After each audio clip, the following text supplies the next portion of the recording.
Here is a fact nobody tells you about dying. It is deeply, insultingly anticlimactic. 1 second I was standing on a rain-slicked overpass in Chicago at 2 in the morning, phone pressed to my ear, listening to my own voice crack as I begged a man who had already stopped loving me to just explain himself. The next second there was a delivery van, a horn, a white flash of headlights, swallowing the rain, and then nothing. Not pain, exactly. Just a very sudden, very rude silence. And then, somehow, everything, all over again. I opened my eyes to sunlight, the smell of fresh paint, and a duffel bag digging into my shoulder. My hands, 27-year-old hands that had spent 6 years cataloging fragile letters and brittle photographs in the archive room of the Winthrop Historical Society, were suddenly 19 again, smooth-knuckled, unbroken. My back didn't ache from 6 years hunched over acid-free folders. My chest didn't feel like it had been carrying a stone since the day James Whitfield stopped loving me out loud. I was standing in a dormitory hallway at Kingsford University, and it was move-in day. "Sir, are you lost?" A resident advisor, Priya, according to the laminated badge clipped crookedly to her lanyard, a junior with the over-caffeinated energy of someone 3 Red Bulls deep and a clipboard she was gripping like a life raft, looked at me like I'd been standing there mouthing the word "what" for an unsettling length of time, which, to be fair, I had. My voice came out younger than I expected, and something in my chest twisted painfully. I knew this hallway. I knew this exact moment, August 24th. The day James, my high school boyfriend of 3 years, my supposed soulmate, my first love, had sworn up and down that our housing paperwork had been mixed up by the registrar, and that I'd been assigned to Wexford Hall instead of the Kingsford dorm we'd picked out together, matching bedspreads and everything. I had believed him. I had spent 4 years believing him, actually, right up until year 3 of my career, drunk on cheap wine at our old apartment, when he'd finally slurred out the truth during a fight. I switched the forms myself, okay? I didn't want you cramping my style freshman year. God, get over it. It worked out fine. It had not, in fact, worked out fine. It had worked out with me alone in a converted storage closet on the 3rd floor of Wexford Hall for 4 years, quietly assuming it was bad luck, while James got to have his big, shiny undergraduate experience unencumbered by a boyfriend he'd apparently found embarrassing. I looked down at the room assignment slip in my hand, still warm from the printer. Wexford Hall, room 3E. There it was. The wrong dorm, though it might as well have been the wrong planet, because in my last life this slip of paper had quietly rerouted the entire rest of my existence. Something hot and clarifying moved through me. Not rage, exactly. More like the feeling of finally getting to read the last page of a book you'd been forced to read backwards for 9 years. "No," I told Priya, folding the paper with great care, my thumb smoothing the crease flat the way I used to flatten fragile documents in the archive. "I'm exactly where I'm supposed to be." She gave me a strange look and moved on down the hall, already yelling at someone else about a fire door propped open with a mini fridge. I stood there a second longer, cataloging the moment the way I used to catalog archive photographs: date, context, significance, and then I did something I hadn't done in this exact spot 9 years ago. I smiled. "Play along, Daniel," I told myself, hoisting my duffel higher, already scheming 3 moves ahead in a way that felt suspiciously like fun. Let's see how this story goes when I already know the ending. And this time, maybe I'll take a nap first. Room 3E turned out to be exactly as charmless as I remembered. A converted supply closet with one window the size of a dinner plate and a radiator that clanked like it held a grudge against the entire concept of heat.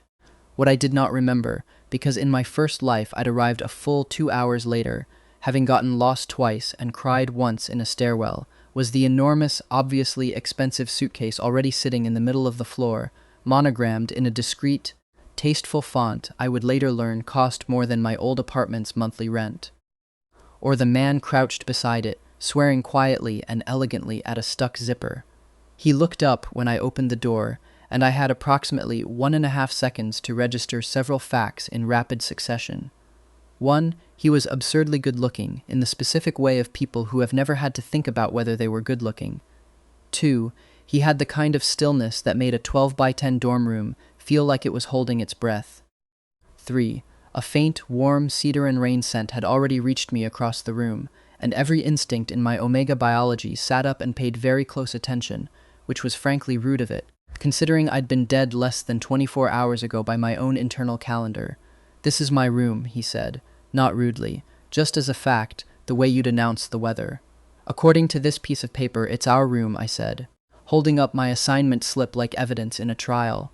"Unless you'd like to fight the housing office about it. I hear they bite. Also, I would very much like to put my bag down and never move again, so if we could resolve this quickly, I'd appreciate it." Something flickered behind his eyes, surprise, maybe, at being talked back to, and maybe a little at the last part, delivered with the flat, weary honesty of a man who genuinely meant it. He had the look of an alpha who was used to rooms rearranging themselves around him. "There's clearly been an error," he said.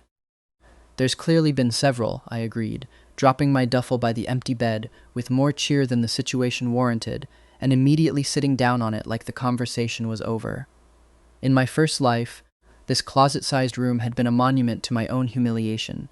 This time, it just felt like the opening chapter of a much funnier book, and I intended to read it horizontal. But I've had a long morning and a longer, several years, honestly. So I'm going to unpack, and you're welcome to stay or storm off dramatically. Your call.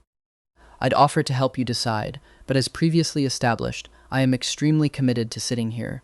He didn't storm off. He stood there for a long moment, suitcase forgotten, studying me with an intensity that would have made me self-conscious if I hadn't already died once, and found the whole business of embarrassment considerably less urgent afterward. "William," he said finally, like it cost him something. "William Hale. I already half knew the name would matter. The way you know a storm is coming from the particular color of the sky, though I couldn't have said why yet." "Daniel Carter," I said, and stuck out my hand without getting up, which required him to lean down slightly to shake it, a small, petty victory I enjoyed more than I probably should have. His grip was warm, careful, and lasted exactly 1 second longer than a handshake required. Interesting, I thought, and did not let myself smile. We spent the next hour in a strange, silent standoff of unpacking, him arranging his side of the room with the precision of a man setting up a hostile takeover, folded shirt squared to the inch. Textbooks alphabetized before I'd even gotten my toothbrush out of my bag. Me flinging clothes into drawers with the specific energy of someone who had already lived through this exact process once and refused to take it seriously a second time. "You're not going to fold anything," William observed. Not quite a question, watching me shove an entire drawer's worth of shirts into a heap with my foot. "I fold things that matter," I said. "This shirt survived 9 years in a car accident. It doesn't need to be folded, it needs to be respected." That sentence didn't make sense. Very little about today has made sense, William. I'm just doing my best. I flopped backward onto the bare mattress, staring up at the water-stained ceiling tile that I remembered, with genuine and slightly unsettling clarity, from the first time I'd lived through this exact moment. Some things, apparently, followed you through rebirth. Water damage was forever. Also, fair warning, I intend to nap at some point in the next 30 minutes, regardless of what else is happening in this room. It's 2 in the afternoon. I've had a very long several years. Try to keep up. He didn't have a response for that. How could he? So instead, he went back to his unpacking, and I watched him through half-closed eyes, cataloging him the way I used to catalog archive photographs, filing away small details I hadn't earned the right to care about yet. The way his jaw ticked when he was concentrating, the careful economy of his movements, the single loose thread on the cuff of his very expensive sweater that he clearly hadn't noticed, and that I, for reasons I did not examine too closely, found unbearably endearing. I fell asleep before I meant to. When I woke, the little dinner plate window had gone gold with late afternoon light. My side of the room was exactly as chaotic as I'd left it, and someone had draped a blanket over me that I definitely had not owned that morning. William didn't look up from his book when I stirred. "You drool a little," he said, entirely too casually. "Just so you know." "Rude," I said without heat, and pulled the blanket up higher, deciding, on balance, that this particular rebirth was already shaping up considerably better than the last one. Somewhere outside, a truck was still unloading someone's mini-fridge, and Priya was still yelling about the propped fire door, and the whole dorm hummed with the specific chaotic energy of 218-year-olds beginning their lives at once, oblivious to the fact that one of the boys folding laundry in a converted supply closet was quietly, carefully starting his over for the second time. I didn't know yet how much of it would rhyme with the version I'd already lived, and how much would bend into something entirely new. I only knew, watching William's careful, methodical unpacking out of the corner of one drowsy eye, that I intended to enjoy finding out. If you're enjoying Daniel and William's story so far, this is a good moment to hit follow. There's a lot more coming, and trust me, it only gets messier from here. New chapters drop soon, so stick around. 2 weeks in, I'd already learned 3 things about William Hale. He made exactly 1 cup of coffee every morning and somehow drank half of mine as a rounding error. He read while standing up like sitting was for people with worse posture, and he had absolutely no idea he was being wildly obvious about hovering near me during orientation events, which I found both alarming and, if I was honest with myself, extremely charming. The first real crack in his composure, though, happened during orientation week's crown jewel of chaos, a campus-wide scavenger hunt that Kingsford insisted built school spirit and that mostly built twisted ankles and minor lawsuits. I could skip this, I'd said that morning, lying flat on my bed like a starfish, staring at the flyer with deep personal betrayal. I've technically already lived through freshman year once. I know how this ends. Badly. With a sprained something. You're not skipping it, William had said, not looking up from his coffee. My coffee, sitting right there beside his, both cups equally doomed. There's a prize. What's the prize? I don't know. I assume it's the satisfaction of not being the person who skipped it. That's not a prize, William. That's peer pressure with extra steps. I went anyway, mostly because it was funnier to complain about it in real time than to admit I was curious what would happen differently. The scavenger hunt itself was exactly the barely organized disaster I remembered.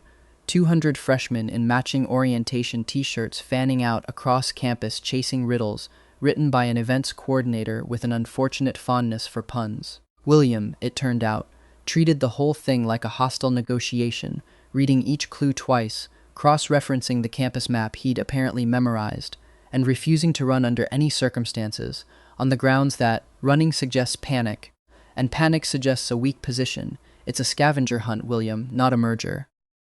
Everything is a negotiation if you think about it correctly. That is the least fun sentence I have ever heard a 19-year-old say. I've been told. He said it without any particular embarrassment, which somehow made it funnier, and I found myself laughing hard enough that I nearly missed the next clue taped to the underside of a bench, which he retrieved without breaking stride, smug in a way that made me want to shove him into the nearest fountain, purely on principle. We were in 3rd place, by his careful accounting, and closing in on the campus bell tower clue when I made the catastrophic decision to actually run for it, competitive instinct kicking in, despite 9 combined years of telling myself I didn't care about prizes I didn't even know the nature of.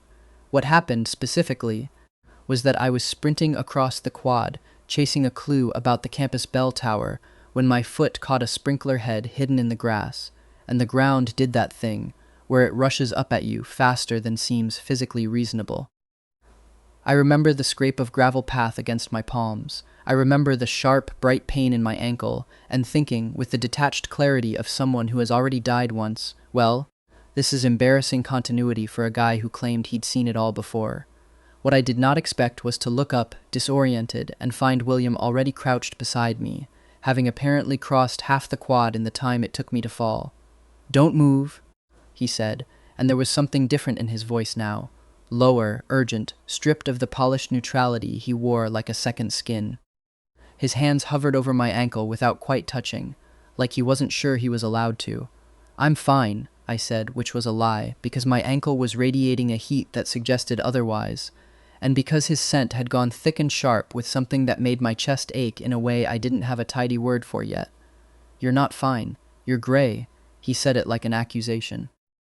Then, before I could argue, he simply picked me up, one arm under my knees, one across my back, like I weighed nothing at all, like this was a completely unremarkable thing for a college freshman to do in the middle of a crowd in front of at least 40 witnesses and a very confused campus tour group.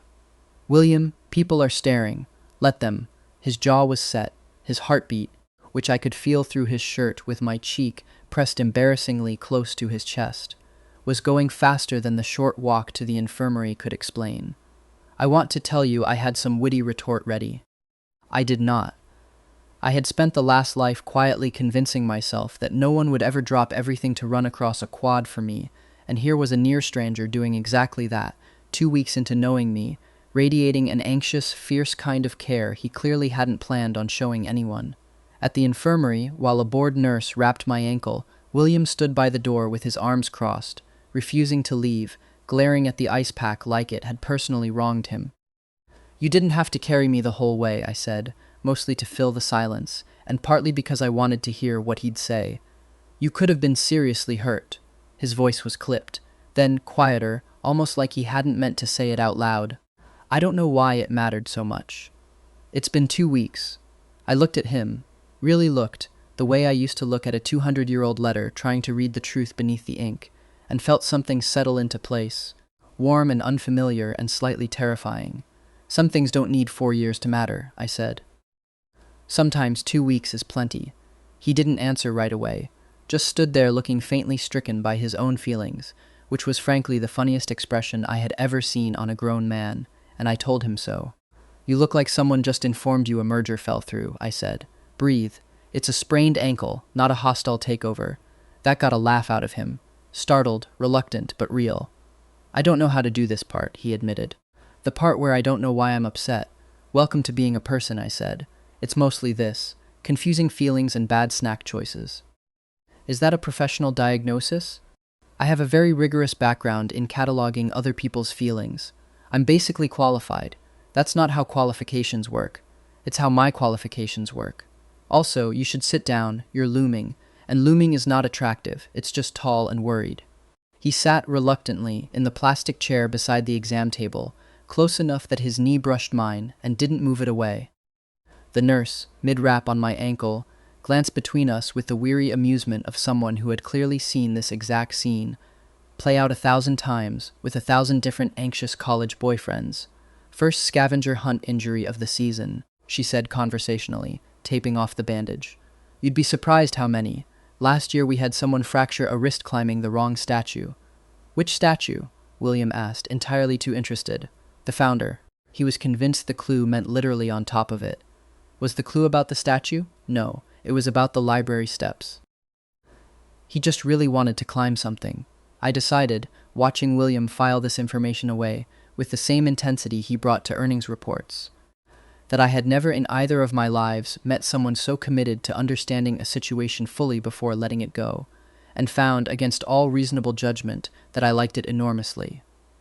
The nurse, who had clearly had enough of both of us, physically shooed William out so I could rest, muttering something about boyfriends under her breath that neither of us corrected.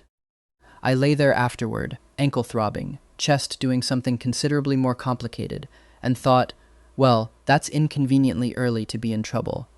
By the time October rolled around, Kingsford had stopped feeling like a stage set from my old life and started feeling, unnervingly, like an actual home. The scavenger hunt scar on my ankle had healed. William had developed the deeply irritating habit of reorganizing my desk for efficiency whenever I left the room, which I retaliated against by hiding his stapler in increasingly elaborate locations, inside his own shoe, once memorably taped to the ceiling above his bed, a stunt that took me 45 minutes and nearly a fall that would have undone all my careful ankle healing. September had settled into a rhythm neither of us commented on directly, but both of us clearly noticed. Shared coffee every morning, shared late-night study sessions in the library's East Wing where he did economics problem sets and I transcribed 19th-century letters for my seminar, shared silences that didn't feel empty the way silences with James always had, back when I'd needed to fill every gap with reassurance he never gave back. William started leaving granola bars on my desk, on days I had early classes, always with the wrapper angled the exact same way, like he'd calculated the optimal presentation for a snack, which I found so specifically absurd that I once took a photo of it just to have evidence for later. I, in turn, started letting him win our increasingly elaborate stapler war roughly 40% of the time, purely to keep him from suspecting I'd started doing it on purpose, because his triumphant, wholly unearned smugness was, against my better judgment, one of my new favorite things in either of my lives. There was a Tuesday in late September when he showed up to our room at 11 at night, tie loosened, looking like he'd aged 5 years in an afternoon, having spent 6 hours on a call with the Hale Properties legal team about a zoning dispute he wasn't legally supposed to be involved in as a 19-year-old college freshman. I didn't ask questions. I just made him sit on the floor, put on the worst reality show I could find, and didn't say anything when he fell asleep against my shoulder 20 minutes in, his exhausted, unguarded face, nothing like the careful composure he wore everywhere else. I sat there for another hour, not moving, mostly because I didn't want to, and told myself it didn't mean anything, which was, by that point, a lie I was getting steadily worse at telling. I had started, against every instinct honed over 6 years of cataloging other people's broken love stories, to let myself want something. Which was, of course, exactly when James Whitfield transferred to Kingsford. I was walking out of the campus coffee shop, balancing 2 lats, one for me, one that had somehow become a habit for William, who pretended he didn't care about oat milk lats while finishing mine every single time, when I heard a voice that used to make my stomach flip with something warm, and now just made it flip with mild nausea. Danny? Oh my God. Danny Carter. I turned, and there he was. James, 20 years old now, hair slightly longer, wearing the exact soft, wounded warmth he used to deploy right before doing something monumentally selfish, like a man permanently auditioning for the role of misunderstood romantic lead. In my first life, this reunion hadn't happened until junior year, at a mutual friend's party, and it had ended with me getting back together with him, for reasons I genuinely could not reconstruct anymore, except that I'd been lonely, and he'd been charming, and I hadn't yet learned the difference between the two. This time, I just smiled, pleasant and distant, the way you'd smile at a coworker, whose name you'd technically forgotten. For half a second, some old, worn-down groove in me reached for the familiar warmth of his voice out of pure muscle memory, the way you reach for a light switch in a house you no longer live in. Then I remembered exactly what that warmth had cost me, and the reach never quite landed. James. Small world. I heard you ended up at Kingsford. There was some mix-up with the housing, right? God, I always felt so bad about that. He had the audacity to look sheepish, like the mix-up hadn't had a name and a signature, and been sitting in his desk drawer for 3 semesters before he confessed it to drunk me at 25. Did you? I said. Not a question. I should have fought harder to fix it back then. I always wondered how things would have gone if we'd ended up in the same dorm. He stepped closer, and I caught the calculated softness in his eyes, the way he was clearly recalibrating, sensing an opportunity in a boy who used to fold like wet paper the second James got sad at him. I thought about 4 years in a supply closet. I thought about a slurred confession over cheap wine. I thought, with a clarity that felt almost merciful, oh, I don't have to fold anymore. I don't even have to try particularly hard not to. Honestly, I said, tilting my head, all easy warmth, I think things went exactly the way they were supposed to. I've had a really good year, James. Right on cue, because apparently my life had developed an excellent sense of comedic timing. William rounded the corner, saw me, and the entire tense set of his shoulders melted into something almost sheepish when he registered I was fine, just standing there holding ladders. Then he clocked James, and his expression did something interesting. Not jealousy, exactly. More like a wolf recalculating the size of a threat, and underneath it, faint smugness at having arrived at the exact right moment. The way a man does when he suspects the universe occasionally does him favors. There you are, William said, coming to stand at my shoulder with the easy, deliberate closeness of someone staking a very calm, very clear claim. You disappeared with my latte, our latte, I corrected. I'm generously sharing. You're generously letting me finish it, which is different. He glanced at James, polite in the specific way that meant absolutely nothing. William Hale, James Whitfield. James's eyes flicked between us, doing math he clearly didn't like the answer to. You two are close? Roommates, I said cheerfully. At the exact moment William said yes, in a tone that closed the subject entirely, and possibly several unrelated subjects as well, the kind of flat, final yes, usually reserved for closing multi-million-dollar negotiations, rather than clarifying dorm assignments to an ex-boyfriend outside a coffee shop. I bit back a laugh. James's face did a complicated thing, somewhere between confusion and the dawning, horrible realization that whatever leverage he'd been counting on, my old loneliness, my old willingness to believe him, simply wasn't in the room anymore. Well, I should get to class, James said, retreating with visibly less swagger than he'd arrived with, though something tight and calculating had settled behind his eyes that I filed away without comment, the way you'd note a hairline crack in an old frame, not urgent, but worth remembering. I watched him go, feeling nothing but a faint, satisfying sense of a door closing gently and permanently. It struck me, watching his retreating back, how strange it was that a person who had once felt like the entire architecture of my future now registered as little more than background noise. Familiar, faintly irritating, entirely survivable. "That was weirdly calm of you," William said, once James had actually rounded the corner and disappeared.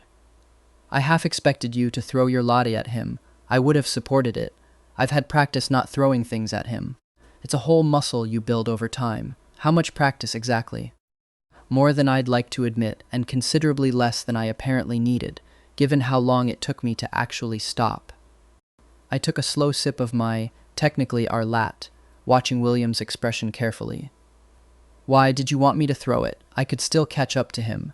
"I want you to finish your coffee and tell me about your day, actually," he said, which was such a startlingly ordinary domestic thing to want that it caught me off guard more than any dramatic declaration could have. "Ex-boyfriend?" William asked, once James was out of earshot, his voice carefully neutral in the specific way that told me it was costing him something to sound neutral at all. "Once upon a time." I handed him the latte, because apparently that was just our thing now. "He's not important." "Not anymore." William studied me for a long moment, something easing in his jaw. "Good," he said, quiet and a little rough, and didn't elaborate, and I decided, watching him try to hide how relieved he looked behind a sip of oat milk latte he definitely hadn't paid for, that I liked him considerably more than was strategically wise for someone who'd sworn off getting his heart broken twice in one lifetime. "You're doing the thing," I told him, "where you look pleased and pretend you're not. I don't know what you're talking about." "William, your ears are pink. It's cold out. It's 72 degrees. He didn't answer that one, just drank the rest of my latte in what I could only assume was a strategic retreat, and I let him have it. Mostly because watching a billionaire in hiding flee a conversation about his own feelings was, genuinely, one of the funniest things I had witnessed in either of my lives. I found out what William actually was on a Tuesday, in the least dramatic possible way, which somehow made it more absurd. We'd started a habit of studying together in the library's East Wing, at the same corner table by the tall windows every time, in the specific proprietary way you claim a spot without ever discussing it out loud. I was buried in 19th century correspondence for a history seminar, because apparently some things about a person don't change even across a rebirth. I'd chosen the class on a whim during registration, and then spent 2 weeks pretending to myself it wasn't because the syllabus description had made my chest ache with something like homesickness for a life I hadn't lived yet. William sat across from me most evenings, unfailingly punctual, always ordering the same tea from the cafe cart before settling in, frowning at what I assumed was an economics textbook, brow furrowed in the particular way that meant he was 3 sentences deep into pretending to read while actually thinking about something else entirely. That Tuesday, I'd been half watching him do it for 20 minutes, the fake reading, the distracted tapping of his pen against the table edge, a nervous habit I'd started cataloging along with everything else, when I finally glanced over properly and realized the textbook wasn't a textbook at all. It was actually a quarterly earnings report with the header Hale Properties Group. Confidential. "William," I said slowly, "why are you reading a confidential earnings report from Hale Properties in a college library?" He went very still, the way a man does when he's been caught holding a card he'd very much wanted to keep face down a while longer. "It's a family business," he said, which was the kind of sentence that could mean a corner bakery, or, apparently, a multi-billion-dollar real estate empire, with its name on 4 buildings I walked past every single day without connecting the dots, because who does that? "Define family business." I set down my pen. He exhaled, and for the first time since I'd met him, William Hale looked genuinely uncertain, like a man bracing for a door to slam. "My father is Charles Hale. 61, runs Hale Properties Group, has opinions about neckties he considers non-negotiable. I'm the sole heir. I enrolled under a slightly modified version of my name. Hale isn't exactly rare, but I go by W. Anderson on the official roster, because I wanted 4 years where people talk to me instead of my net worth." He said it fast, like ripping off a bandage. "I was going to tell you. I just didn't know how, without you looking at me differently." I thought about that for a second. The earnest, almost pained way he was watching me, this boy who apparently ran a wing of a multinational company between problem sets, bracing for me to suddenly start seeing dollar signs instead of him. "So you're secretly a billionaire," I said. "Functionally, yes, and you've been letting me drink half your coffee and reorganize my desk in retaliation for 2 months. Yes, William." I reached over and closed his earnings report with great solemnity. I once spent 6 years of my life cataloging other people's love letters instead of writing my own. I am, and I cannot stress this enough, deeply unbothered by your bank account. I'm bothered that you thought I'd care more about your company's quarterly earnings than the fact that you carried me across an entire quad because I sprained my ankle, or that you alphabetize my bookshelf when you're anxious, which incidentally I've noticed and find deeply funny. He laughed. A real laugh, surprised out of him, the kind I hadn't heard from him before, low and warm and slightly disbelieving, like he hadn't expected the sky to still be up there after he dropped something this heavy. "It's not alphabetizing. It's organizing by subject, and then chronologically within subject. That is an insane thing to know about yourself. Most people—" He started, and something flickered across his face, old and tired. "I'm not most people," I said. Gently now. "I know exactly what it's like to be reduced to something useful instead of someone worth knowing. I promise you. Hale Properties Group could evaporate tomorrow, and I would still want to steal your coffee and hide your stapler somewhere increasingly unreasonable." Something in his face cracked open, relief so raw it looked almost like pain. "There's a gala," he said once he'd recovered. "Next month. Hale Properties' 40th anniversary. My father will be there. The board will be there. I have to go, and I would very much like it if you came with me. As—" He hesitated, and for a boy who apparently negotiated real estate acquisitions in his spare time, he suddenly seemed to have lost all his words. "As your date," I supplied. "As my date," he agreed, ears going faintly pink, which felt like an unreasonable amount of power to hold over a man who owned 4 buildings.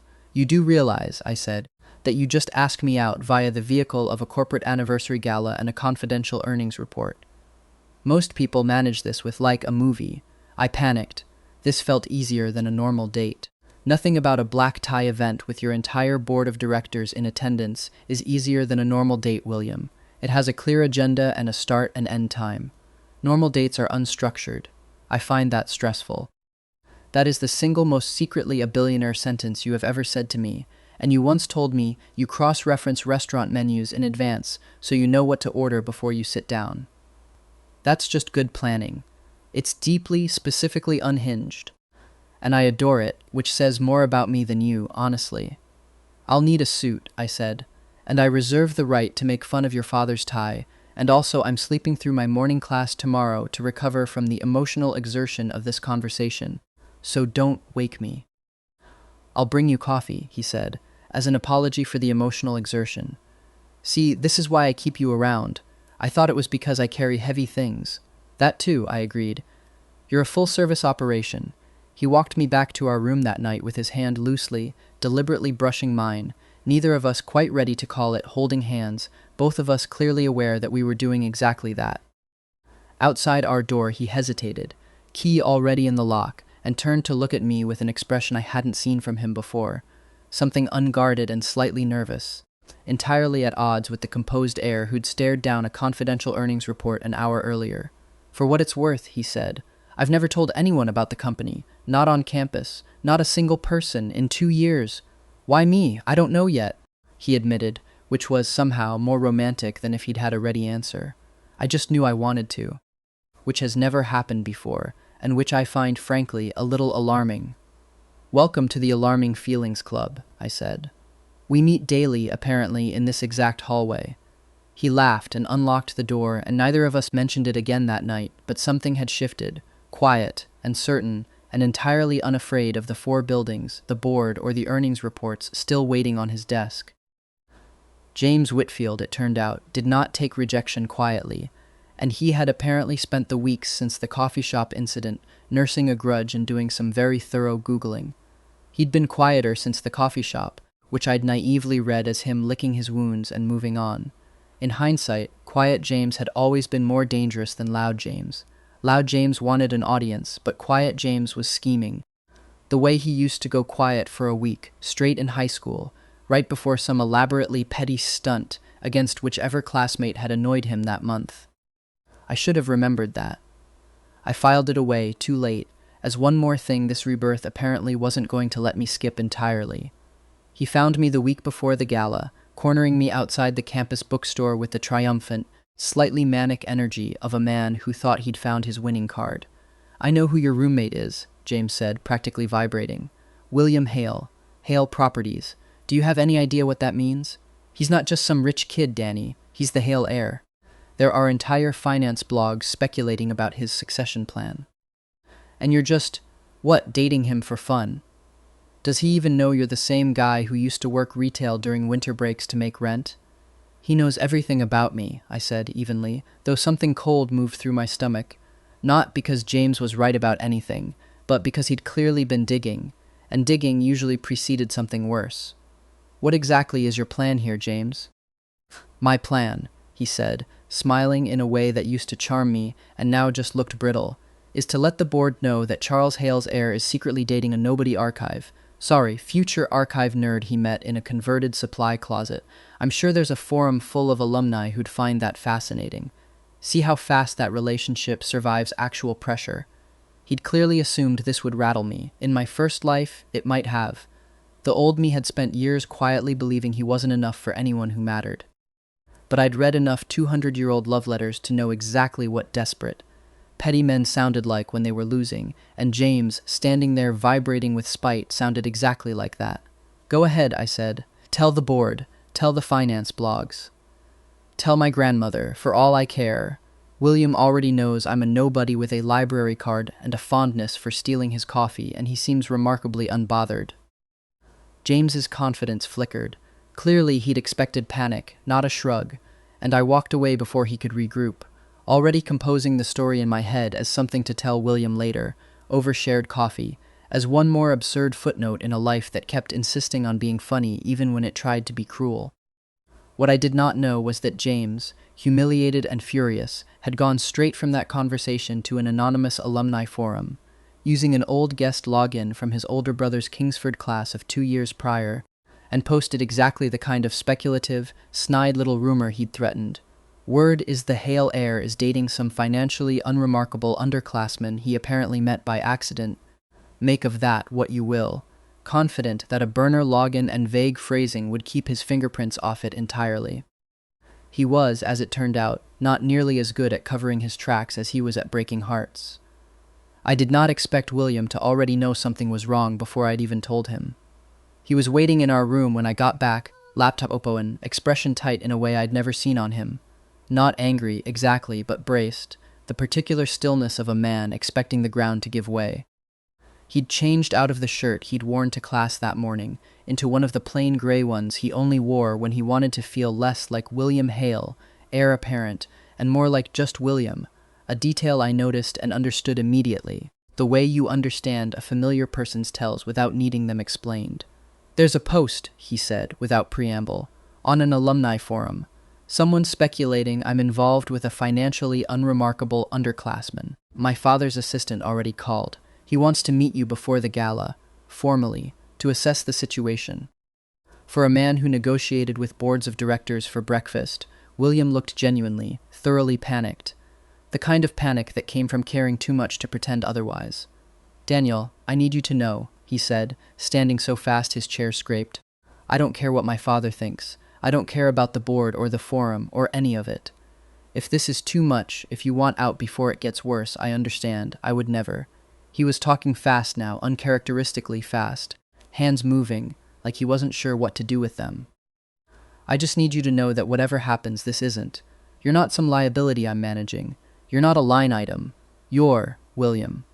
I crossed the room and put both hands on his face, mostly to make him stop talking long enough to breathe, and also, I will admit, because it was genuinely the single funniest thing I had ever watched a grown man do, panic monologuing about mergers and liabilities while his ears went progressively pinker.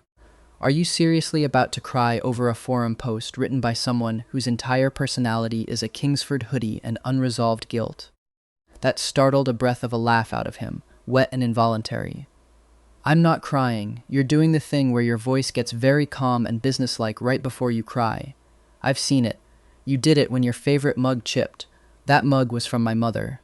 I know, and it was very sad, and you also negotiated with the campus dining hall for 45 minutes trying to get it professionally repaired, which is, again, extremely funny, and also the exact same energy you're bringing right now. I softened, thumb brushing his cheekbone. Are you asking me to run or asking me to stay?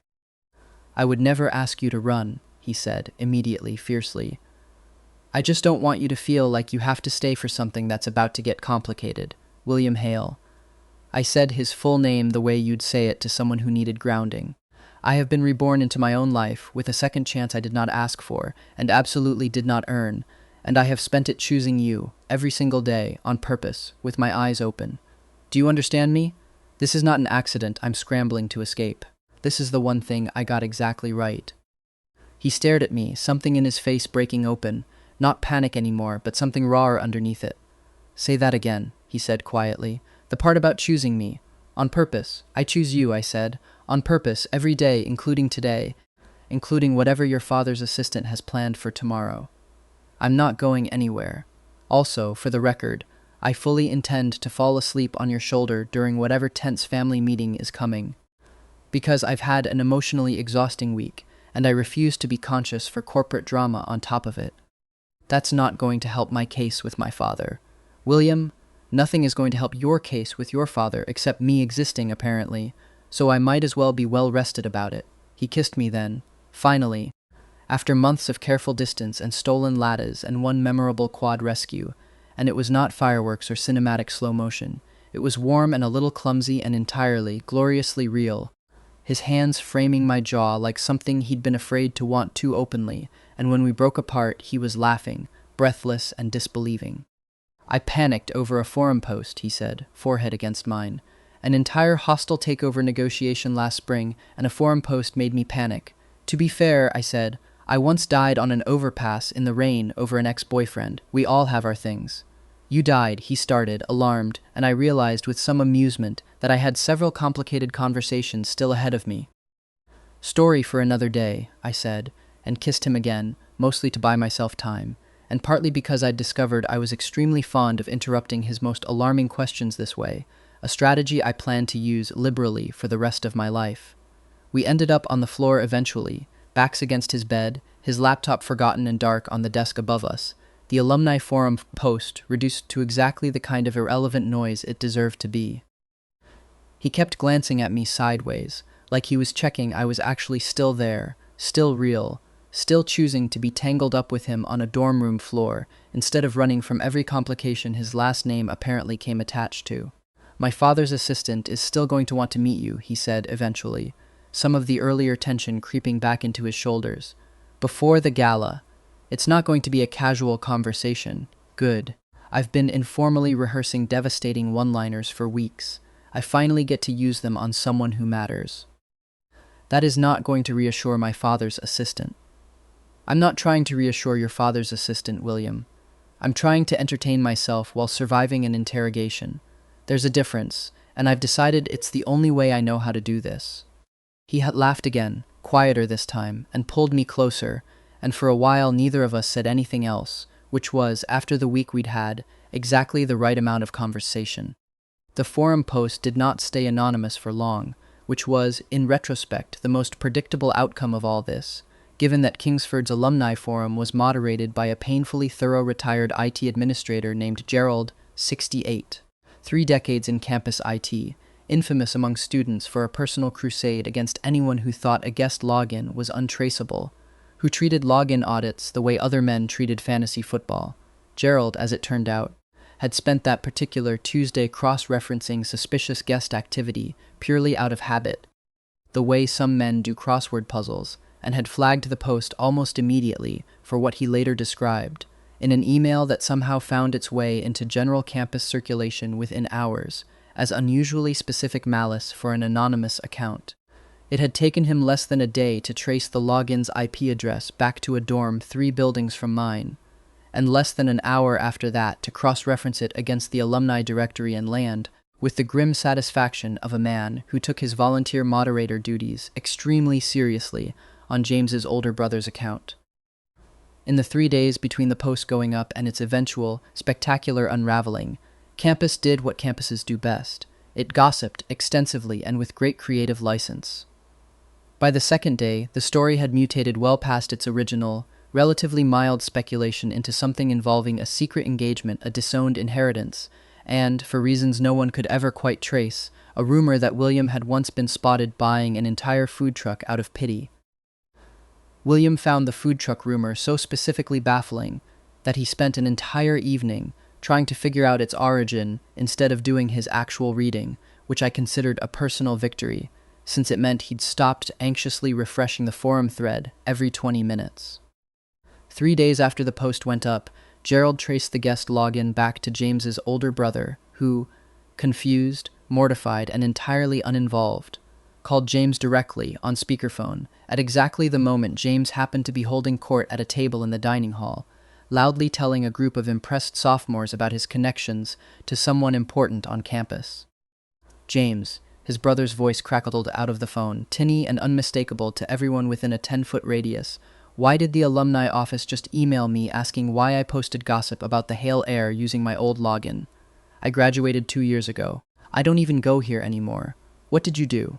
The dining hall, I am told by 3 separate reliable witnesses, went dead silent, followed by the specific, delighted hush of 100 college students, realizing they were about to watch a public humiliation unfold in real time.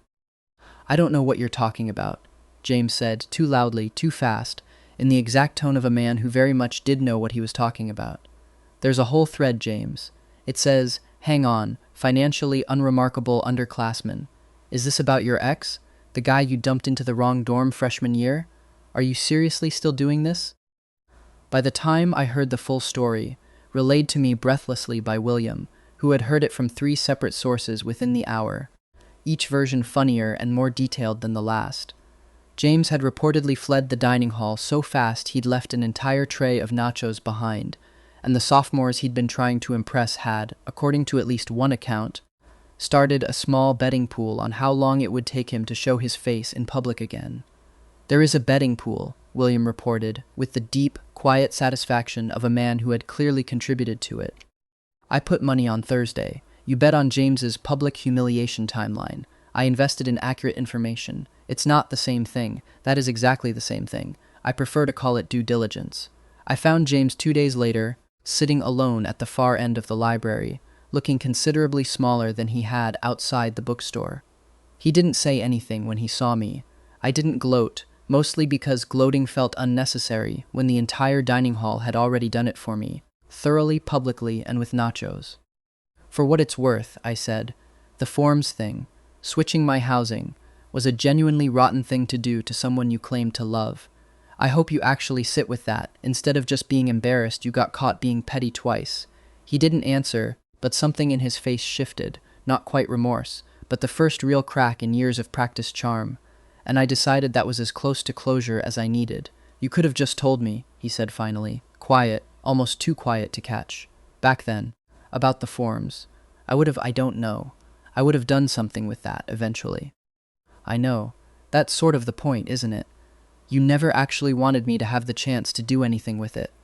I picked up my bag, suddenly tired of the whole conversation, tired in the specific way you get tired of relitigating a wound that's already closed. I hope Kingsford's good for you, James. I mean that. I hope you actually learned something here, and not just how to dig yourself out of a hole with your brother's login. Gerald's going to bring that up for the rest of my life, isn't he? Every reunion. Guaranteed. I'd start making peace with it now. He almost smiled at that, the first genuine, unguarded expression I'd seen from him since he'd transferred in, and I left him there among the stacks, unbothered, lighter than I'd expected to feel, walking out into an October afternoon that smelled like wood smoke and somebody's forgotten cinnamon coffee. Some doors don't require a dramatic slam. Sometimes they just quietly, finally, stay shut. The gala was held in a hotel ballroom downtown, all gold light and champagne towers, and a string quartet playing something tasteful and forgettable, the kind of room designed to make everyone in it feel slightly underdressed regardless of what they'd actually worn. I'd borrowed a suit William insisted on paying for, despite my extensive, ultimately futile protests, and spent the car ride over rehearsing increasingly ridiculous opening lines for Charles Hale, none of which I ended up using, because the moment actually arrived so much faster and stranger than I'd braced for. "You're doing the thing where you go quiet and plan," William said, adjusting his cufflinks in the elevator mirror, watching me in the reflection instead of looking at me directly, which was, I'd learned, his version of giving someone privacy while still clearly worrying about them. "I'm mentally preparing several devastating one-liners in case your father tries anything. He's not going to try anything. He's going to ask about your major and possibly your 5-year plan. That's exactly the kind of thing someone says right before trying something. You've been rehearsing lines for a week." "I've seen the Notes app. That was private. You left it open on the desk next to my breakfast." "That's a you problem for reading it, not a me problem for writing it," I said, which made absolutely no sense, and which he let slide anyway, mostly, I suspected, because the elevator doors opened onto the ballroom before he could argue the point, and because he'd apparently decided a while ago that arguing logic with me was a battle not worth fighting on principle. Charles Hale, it turned out, was less a fearsome titan of industry, and more a tired man in an excellent suit who'd clearly hoped his only son would fall for someone who came with a pre-approved dossier. He was 61, silver at the temples, with the specific weary alertness of a man who had spent 4 decades in boardrooms and could smell an unprepared answer from across a ballroom. "So," he said, "over champagne I wasn't legally supposed to be drinking yet, at a party glittering with more diamonds than my old museum's entire jewelry archive. William tells me you work in historical preservation." "I catalog love letters, mostly," I said. "Other people's. It gave me a very thorough education in what happens when men lie to the people they claim to love." Charles's eyebrows went up. Beside me, William made a strangled sound into his own champagne. "I imagine," Charles said slowly. "That gives you a fairly discerning eye, then." "It does," I agreed pleasantly. "Your son has never once lied to me, which, in my professional opinion, puts him roughly 400 letters ahead of most men in this room." Nearby, a board member named Patricia Sung, early 50s, the sharp, assessing eyes of someone who'd sat through 4 decades of gala small talk and had long since stopped pretending to enjoy most of it, had gone very still, clearly waiting to see how Charles would react before deciding whether this was a scandal or the best thing to happen at a Hale Properties event in a decade. There was a pause, long enough that I genuinely wondered if I'd just torpedoed the entire evening, and then Charles Hale laughed, a real surprised bark of a laugh that turned several nearby heads, Patricia's included, her carefully neutral expression cracking into open, delighted interest. "He didn't tell me you had teeth," Charles said to William, not unkindly. "I told you he had opinions," William said. "You didn't listen. I'm listening now." Charles turned back to me, considerably warmer. "For what it's worth, Daniel, my son has been happier in the last few months than in the 4 years before it. I'd be a poor father if I let a forum post talk me out of noticing that. I understand there was some drama involving a rather foolish young man and a dining hall full of witnesses. Word travels fast," I said. "Word travels at the speed of a good story," Charles said. "And this, from what I hear, was an excellent story." I glanced at William's tie, a deep, unimaginative navy that clashed faintly with his father's, and decided, gala or no gala, some promises had to be kept. "I have to say," I told Charles with great gravity, "that tie is doing you no favors." The board members within earshot went very quiet. William choked on his champagne entirely. Charles Hale looked down at his tie, then back at me, and smiled the exact same slightly wolfish smile his son wore when he was about to be difficult on purpose. Beside him, Patricia had already pulled out her phone, apparently texting someone the highlight of her evening in real time, muttering something about how this was finally an interesting Hale gala under her breath. "You know," he said, "I think I like you." Which is inconvenient, because I had an entire speech prepared about appropriate suitors, and now I don't think I'll need it. "I do enjoy ruining a good speech," I said. "Clearly," Charles said, and clinked his glass against mine. "A family trait he'll fit right into." Later, when Charles had been pulled away by a board member with an urgent question about a property acquisition in Austin, William found me by the terrace doors, tie slightly loosened, looking at me with an expression I was starting to recognize as his particular brand of quiet, disbelieving happiness. "You insulted my father's tie in front of the entire board. I stand by it. It really was a bad tie. He's going to bring you to every family event now. You understand that, right? You've basically been adopted. Is that a threat or a promise? With my family, Historically, it's been difficult to tell the difference. He reached for my hand, lacing our fingers together with a casual certainty that still, months in, made something in my chest go warm and unguarded. Thank you. For tonight. For all of it. You say that like I did something difficult. I mostly just insulted a tie and ate an unreasonable number of the little shrimp things. You made my father laugh for the first time in a boardroom in probably a decade. Trust me. That was difficult. I leaned into his shoulder, watching the party glitter on without us for a moment, and thought, with the same clarity I'd had standing in that dormitory hallway months ago, that some rooms you walk into already knowing exactly where you're supposed to be. The thing nobody warns you about marrying your college roommate is that he never actually stops leaving his socks on the floor, even after he becomes, in some official capacity, the youngest CEO in Hale Properties Group history. William, I called from the archive room of our house. Yes, we have an archive room. Yes, I insisted. Yes, he built me custom shelving as a wedding present because he is, infuriatingly, an excellent husband. There is a sock on my restoration table, right next to a first edition. That sock has never touched the first edition, William called back, appearing in the doorway in a t-shirt and the particular rumpled hair of a man who'd been on back-to-back board calls since 7 a.m. I have very precise sock trajectory. You do not have precise anything. You own 4 buildings and cannot locate the hamper, which is, might I remind you, 4 feet from where this sock currently is. I love you too, he said, crossing the room to kiss the top of my head, smelling like cedar and, faintly, like the coffee he still finished for me every single morning without being asked, a crime I had long since stopped prosecuting.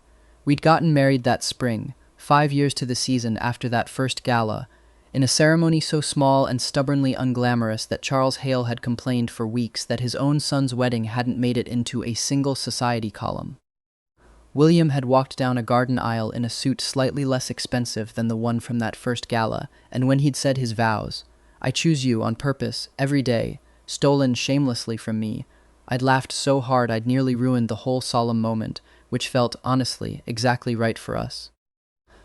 Charles had cried anyway, despite claiming the venue was criminally understated, and had cornered me by the dessert table afterward to inform me, with great solemnity, that I was the only person who'd ever successfully argued him out of a necktie choice in 40 years of business, and that he considered this achievement more impressive than several actual corporate acquisitions.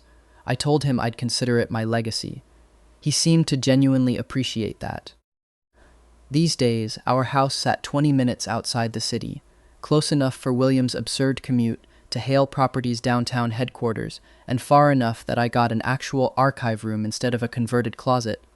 A detail I brought up approximately once a week, purely to watch him wince, with lingering guilt over that very first dorm assignment, even though we both knew by now it hadn't really been his fault at all. "You're doing the thing," he said now, still standing in the doorway, arms crossed, watching me glare at the offending sock with theatrical betrayal. "Where you pretend to be furious about something you don't actually mind. I mind it a normal, reasonable amount. You're smiling. I am not, Daniel. You're holding a sock and smiling at it like it personally wronged you in a way you find charming. This conversation is over," I said, with as much dignity as a grown man holding a single sock could muster, and lobbed it gently at his head, which he caught without looking, because 5 years of marriage to a chaos gremlin had apparently sharpened his reflexes considerably. "James sent a wedding gift," I told him now, holding up a card that had arrived, bizarrely, from a return address 3 states away. "Should I be worried? It's a gift card, to a coffee shop, for $11. William blinked. That's oddly petty even for him. "I think," I said, setting it aside, entirely unbothered, "that's the exact right amount of energy to give James Whitfield in this lifetime, which is to say, none. Also, I heard he still hasn't lived down the nacho incident. Gerald, the IT administrator, apparently brings it up at every alumni reunion." "Gerald," William said, with real reverence, "is a national treasure." He pulled me into his lap in the desk chair, ignoring my protests about the fragile documents inches away, and I let him, mostly because I was, as established years ago, extremely lazy about resisting anything that involved not having to move. "Any regrets?" he asked, quiet, half-joking, the way he still did sometimes, like he couldn't quite believe his luck and needed periodic reassurance.